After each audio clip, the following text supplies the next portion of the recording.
क्या आप जानते हैं, हर 39 सेकंड में एक नया साइबर अटैक होता है। आपकी पर्सनल डिटेल्स, बैंक अकाउंट्स और ऑनलाइन प्राइवेसी हर पल खतरे में है। लेकिन रुकिए, क्या होगा अगर इस खतरे से निपटने के लिए आपके पास एक सुपर पावर हो, एक ऐसा तरीका जिससे आप न सिर्फ खुद को बल्कि दूसरों को भी साइबर खतरों से बचा सके। दोस्तों, स्वागत है आपका इस रोमांचक गाइड में, जहां हम आपको बताएंगे एथिकल हैकिंग की दुनिया के बारे में। आइए जानते हैं कि कैसे एथिकल हैकिंग हमें डिजिटल दुनिया में सुरक्षित रख सकती है। क्यों जरूरी है एथिकल हैकिंग? सोचिए, अगर एक दिन आपका मोबाइल अचानक काम करना बंद कर दे या आपका बैंक अकाउंट खाली हो जाए, डरावना है ना? यही है साइबर अटैक्स की सच्चाई। आज के समय में डेटा ही नई करेंसी है। चाहे वो आपकी पर्सनल फोटो हो या किसी कंपनी का सीक्रेट डेटा, सब कुछ ऑनलाइन स्टोर होता है और यही एथिकल हैकिंग की जरूरत पैदा होती है।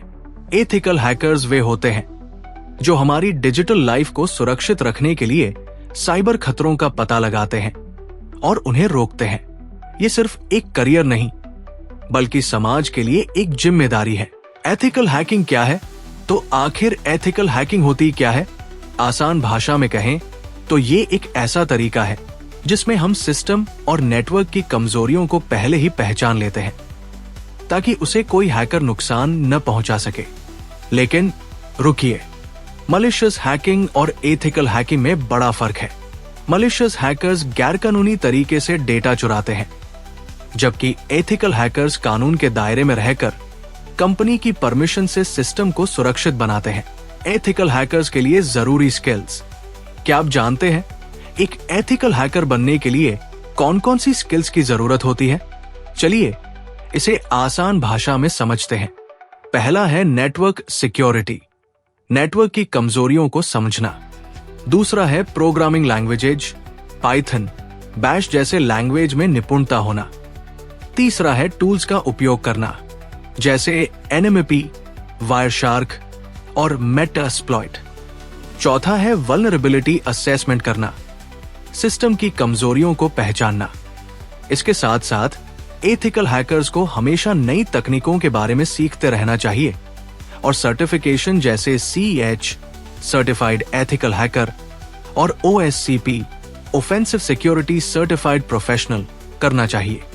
याद रखें, एक अच्छा एथिकल हैकर बनने के लिए सीखने की भूख सबसे जरूरी है। अब बात करते हैं कुछ प्रैक्टिकल एथिकल हैकिंग तकनीकों की। मान लीजिए आपको एक सिस्टम के ओपन पोर्ट्स का पता लगाना है। इसके लिए हम NMP का उपयोग कर सकते हैं। ये कमांड हमें ये बताएगी कि कौन कौन से पोर्ट्स ओपन हैं और वे कौन सी सर्विस रन कर रहे हैं। वायरशार्क जैसे टूल्स की मदद से हम नेटवर्क ट्रैफिक को मॉनिटर कर सकते हैं और किसी भी संदिग्ध गतिविधि का पता लगा सकते हैं। ये सिर्फ शुरुआत है। एथिकल हैकिंग की दुनिया में ऐसे कई टूल्स और तकनीकें हैं जो हमें साइबर खतरों से निपटने में मदद करती है। एथिकल हैकिंग, भविष्य की संभावनाएं। एथिकल हैकिंग न केवल एक रोमांचक फील्ड है, बल्कि इसमें करियर की ढेरों संभावनाएं भी हैं। जैसे first is security analyst, second is penetration tester, third is bug bounty Hunter, fourth is cyber security consultant. इसके अलावा एथिकल हैकर्स को बड़ी बड़ी कंपनियों से लाखों रुपए की सैलरी मिलती है। अगर आप भी इस फील्ड में कदम रखना चाहते हैं तो आज ही एथिकल हैकिंग सीखने की शुरुआत करें। ट्राई हैक मी और हैक द बॉक्स जैसे प्लेटफॉर्म्स पर प्रैक्टिस करें। तो दोस्तों, आज आपने जाना एथिकल हैकिंग के बारे में। ये सिर्फ एक करियर नहीं, बल्कि दूसरों की मदद करने और समाज को साइबर खतरों से बचाने का तरीका है। याद रखें, डिजिटल दुनिया को सुरक्षित बनाने की जिम्मेदारी हम सभी की है। एथिकल हैकिंग की इस यात्रा में आगे बढ़े और खुद को और दूसरों को सुरक्षित रखें। मिलते हैं अगले वीडियो में। तब तक सुरक्षित रहें और सीखते रहें। धन्यवाद।